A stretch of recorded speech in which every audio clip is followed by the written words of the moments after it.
Hey, what is up everyone? We're here with the final issue of the Champion of Souls comic series that we've been doing over the past few weeks. If you haven't seen the other two parts of that story, I'm going to leave a link here in the card, so click on that and you can catch up on all that.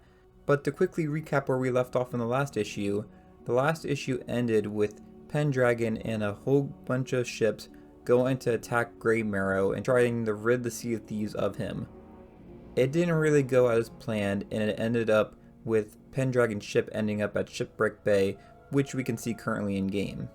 So this issue should pick up from that point after he's been shipwrecked on Shipwreck Bay and presumably dead. I would assume in this issue is where we see him in his ghostly form that we're used to seeing him in some of the Tall Tales and other stuff. So with that, let's go ahead and take a look at Sea of Thieves Origins Champion of Souls issue 3. I do not know if I slept. I do not know how much time passed.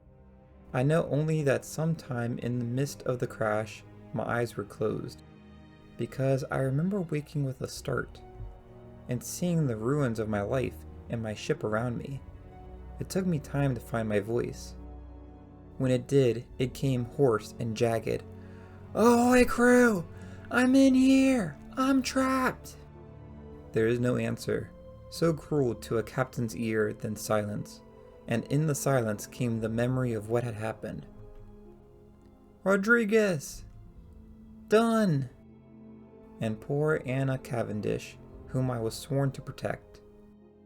Grey Marrow had taken them all from me. Urgh. "I'm trapped in here. Can anyone hear me?" Not only had Grey Marrow taken everything I cared about, he had left me alive to suffer with the knowledge that he had won. Who goes there? Surely you must know. Is this the Champion of Souls? Is this the meat sack that terrorized dreaded pirate captains all across the Sea of Thieves? I was determined to get my sword, to go down swinging, to do some little good yet, but I fear this may have been my gravest sin. What do we have here? Is this the source of your power? Yes. I can feel the magic in this weapon. Now, this magic releases trapped souls, which means if I can reverse this magic, then I can trap a soul. I can sentence a nuisance to thousands of years watching as the world passes them by. What do you say, Champion of Souls? If I release you, you'll come for me again. If I kill you, as soon as you've returned on the ferry, you'll come for me again. But if I trap you here forever... No! Stop, villain! No, I'll never stop. Now the question of where to put you. Ah, yes. That's perfect.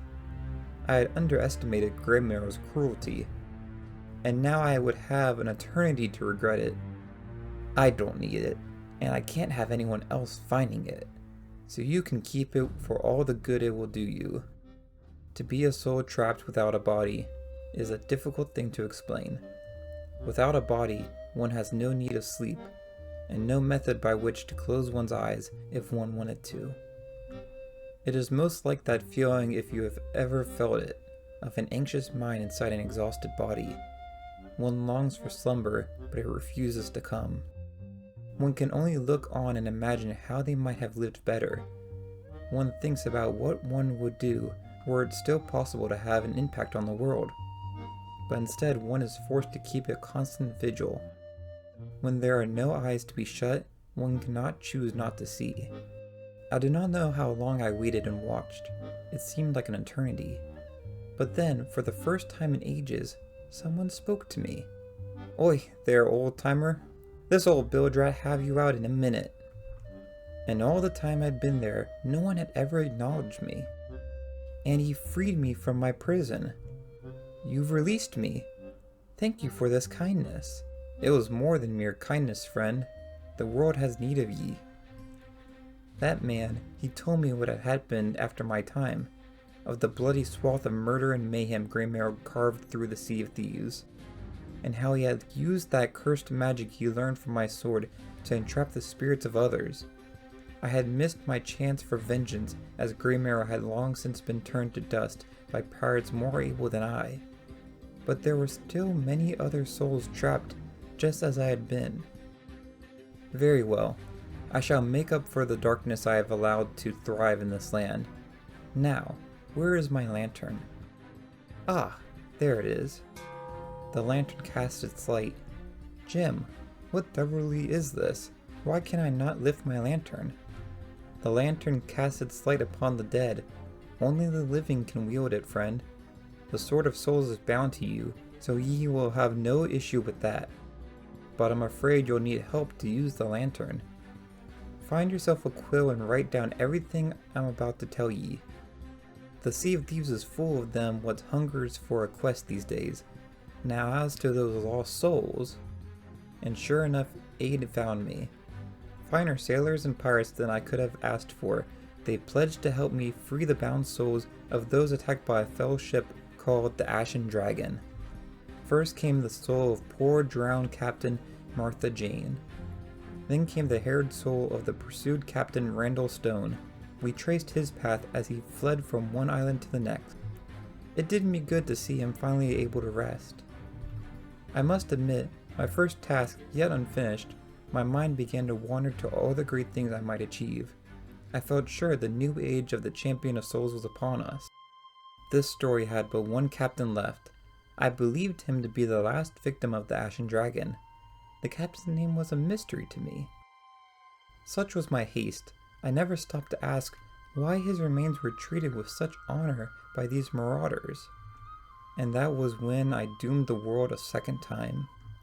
Just as I had set Greymarrow on his soul-trapping spree, I had brought a great evil back to the Sea of Thieves. Captain Flameheart has plunged the Sea of Thieves into its darkest time yet. And so I'm here drowning my sorrows. Some champion of souls I turn out to be. I can't even face Madame Olivia. I don't even know how long it's been since I saw her last, since I failed her for the first time. Please, you must have something to say about all of this. Come, Ramsay, you're the greatest pirate that ever lived. Tell me what I'm to do. You come to my ship and you tell me your life history as a pirate. Then, you have the nerve to ask me what to do? Don't lecture me, Ramsay. Look at you. You're locked up in this old ship of yours, retired when the people need me.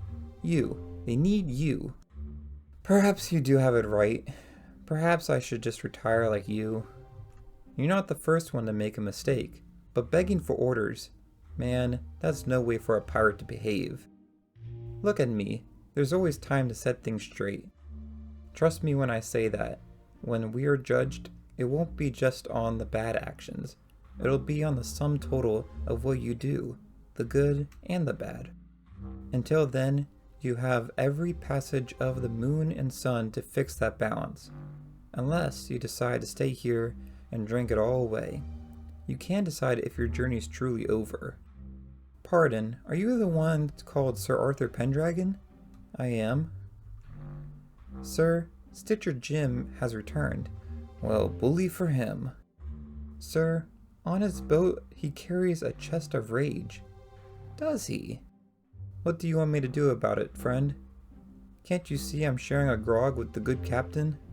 There's been talk from others who said you'd be interested in the contents of this chest of rage. Well, that's quite unlikely. I'm afraid I'm not in the market for... Someone gave me this manifest. A manifest? Fine, give it here.